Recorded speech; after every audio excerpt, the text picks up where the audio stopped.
Toy foana le resaka politique tolérance zéro teo teratany vahiny miisa enina no efa migadra zao aneny Thaïlande ary mbola mitohy ny fanadihadiana eto Madagascar. Dia ambony ny fomba afahana miteny hoe tsy mivoaka port sy mivoaka aéroport ireo biby ireo. Matoa reny tafavoaka any zavatra voarary reny arovany reny dia misy firaisana tsikomakombo zany. Ny teraka resabe teto amin'ny firenentsika indray ny mahakasika ny fanondranana ny varika miisa 7 sy sokatra 7 sy arivo tany Thaïlande ny herinandro lasa teo, izay notanteriny manam-pahefana tany an-toerana ny voalohan'ny volana May 2024. Karazana biby arovana sy tsy misy afa-tsy eto Madagasikara reto biby tratra tany ivelany reto, ary lafo vidy dia lafo vidy satria araky ny navoaka ny vaovao tamin'ny Haino aman-jery dia 20 tapitrisa ariary ny sokatra iray raha amidy any Chine ohatra. Manoloana an'ity trango ity dia nivoaka tamin'ny fahanginana ny minisitra tompon'andraikitra amin'izany, ny ministry ny tontolo iainana sy ny fandrosoana lovain-jafy Max Andonirina Fontaine mahakasika ny tohin-draharaha amin'izao fotoana. Raha araky ny voalazany tao anatin'ity fanambarana nataony ity dia efa mandeha ny fanadihadiana mahakasika an'ity afera fanondranana rem-pirenena ny ivelan'ny Madagasikara tsy nahazoana lalana ity. Ankoatr'izay dia efa atao ihany koa izy izay fomba rehetra ahafahana mamerina an'ireo biby ireo eto an-tanindrazana faran'izay aingana. Tamin'ny voalohany volana May lasa teo nahazo fampandrenesana avy any autorité thaïlandaise ny ministère ny tontolo iainana sy ny fandrosoana lovain-jafy fa nahatratra tambazotra na fanondranana arena voajanahary sokatra miisa 770 sy arivo ary varika 720 ny autorité thaïlandaise dia izay nangataka any Madagasikara mba amerina an'ireo biby sy karaza zava-mananaina ireo. Teratany vahiny miisa enina no efa migadra zao aneny Thaïlande ary mbola mitohy ny fanadihadiana eto Madagascar. Efa mandeha araka ny teneniko toa ny fifanankalozan-kevitra miaraka amin'ny polisy thaïlandaise sy ny polisy malagasy. Mbola misy enquête tokony tapirin'ny polisy thaïlandaise koa sur place fa efa manomana izahay miaraka amin'ireo transporteur ireo mba azahoantsika mamerina an'ireo biby ireo eto Madagascar. Nanazava ihany koa ity ministry ny tontolo iainana sy ny fandrosoana lovain-jafy ity fa efa maro ny ezaka atao manoloana ny fitrandrahana tsy ara-dalàna izay atao eto Madagasikara. Navoakany tamin'izany mihitsy moa ny taremarika izay nivoaka tamin'ity taona 2024 ity fotsiny nentiny nanamporofona izany fanambarana nataon'izany ary tsy hijanona hatreo izy niezaka fa mitohy hatrany. Mazava ihany koa ny nambarany fa tsy misy fandeferana amin'ireo rehetra izay manondrana ny harem-pirenena sy manimba ny tontolo iainana eto Madagasikara na avy aiza fa tsy maintsy voasazy avy hatrany. Eno indray ary ny fanambarana nataony. Ny ezaka efa mafy koa ary tokony fantatry ny vahoaka malagasy ohatra hoe tamin'ity taona 2024 sy 2025 ihany 770 ny tranga fitrandrahana tsara-dalàna tratra teto Madagascar. Fitrandrahana antsokisokisokatra misy 7 sy 300 ary gidro miisa enina ary olona miisa 7 sy 200 no samborina ary natolotra aneny fitsarana. Mino hoe efa betsaka zany fa mbola tsy janona kosa n'izany ezaka zany ary io politique tolérance zéro io tsy hoe ny petite main ihany na ny olona madinika na ny gasy ihany ny tadiavina fa izay manimba ny tontolo iainana sy ny zavaboary malagasy rehetra. Ao anisan'izany chiffre nomeko anareo teo misy ny gasy, misy ny européenne, misy ny asiatika, misy ny afrikanina. Ny fanjakana malagasy akory tsy janona amin'ny ezaka ary mbola hitohy hatrany ireo ezaka mba andravana amin'ireo tambazotra ireo. Miantso ny vahoaka malagasy tsy akanavaka ihany koa ty ministry ny tontolo iainana sy ny fandrosoana lovainjafy ity mba hiara-iasa sy fanometanana amin'ny fitondram-panjakana amin'ny alalan'ny fanaovana tatitra any amin'ny ministera sahaniny raha sendra mahatsikaritra fanondranana tsokosoko na tsy ara-dalàna.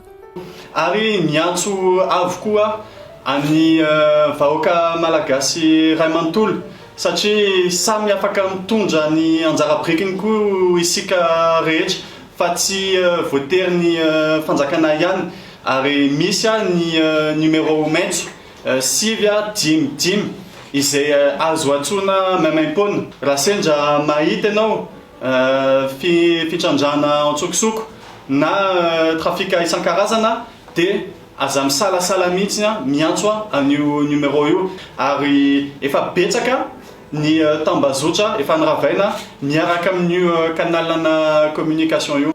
Raha ny fanazavan'ny tale jeneralin'ny faditseranana laika nazavanina Everest indray dia efa ela no nanomboka natambatra ny hery rehetra avy amin'ny firenena samihafa izay miara-miasa amin'ny faditseranana sy ny fitondrana malagasy ahafahana mandrodana ny tambazotra fanondranana repirenena antsokosoko io ka nambarany fa efa maromaro ireo olona efa fantatra ao anatin'izany tambazotra izany. Ndao indray ary anotsika ty fanazavan'ny tale jeneralin'ny faditseranana ity. Ny zavatra misy amin'ity tambazotra iray ity dia efa nisy ka tamin'ny volana novambra tany dia efa nisy ny suspicion zany hidemantelenan'io réseau io.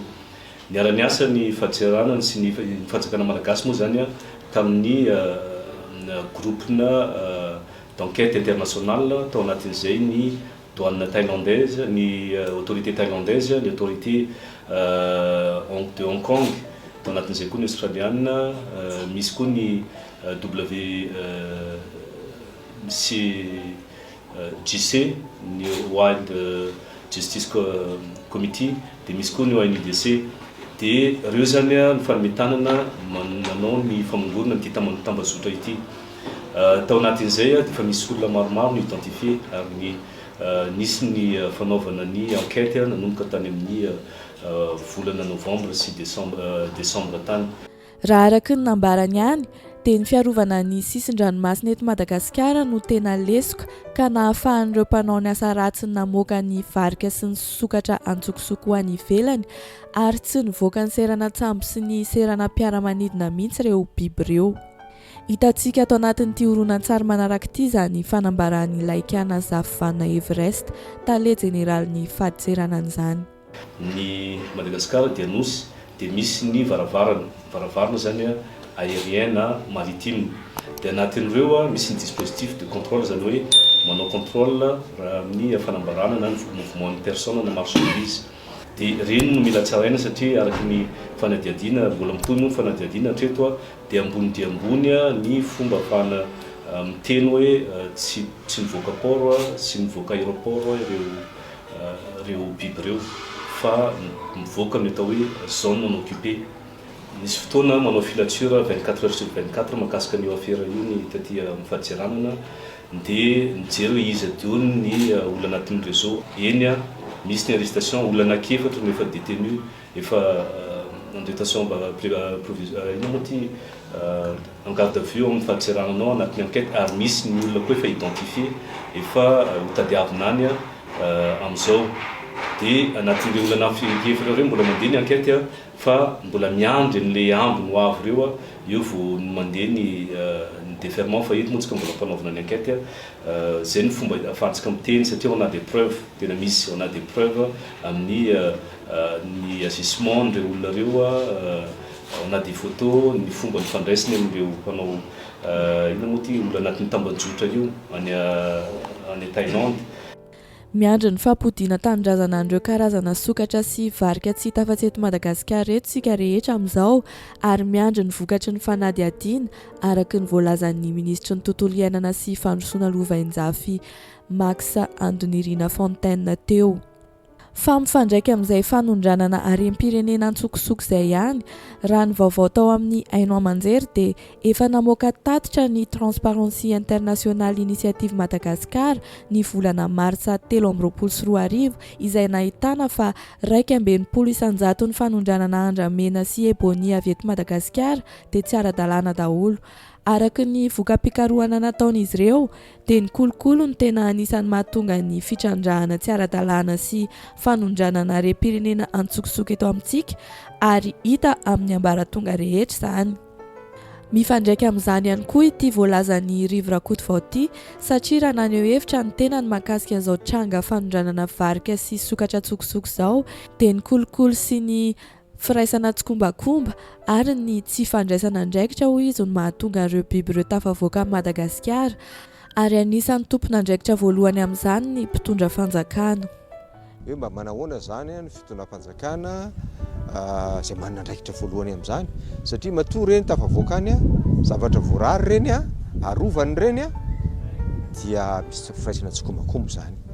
Aza adino fa firaisana tsikombakomba tsy maintsy misy ao anatin'ny tompon'andraikitra aloha amin'ilay olona manatanteraka ny asa ny olona meno fanjakana vola na mivantana na ankolaka hiaro anirenareny antsika reny ka matoa reny tanin'olona any voatratra araka ny fanontanianareo dia tokony andiny tena zany tompon'andraikitra voalohany eo.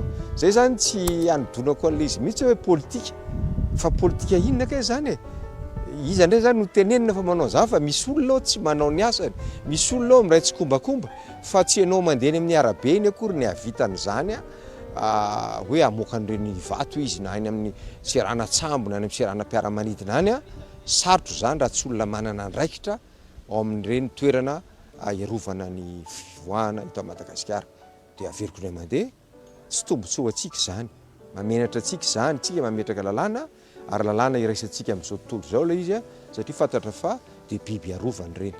Hita amin'izao toe-javatra amin'ny trano izao fa ny vahiny indray no sarotiny kokoa amin'ny harem-pirenentsika eto Madagasikara fa tsy isika vahoaka malagasy ka tokony hampieritreritra izany. Dia izay indray ny video antsika, aza adino ny manisy j'aime sy misabone dia mankasitraka antsika rehetra nijery hatramin'ny farany.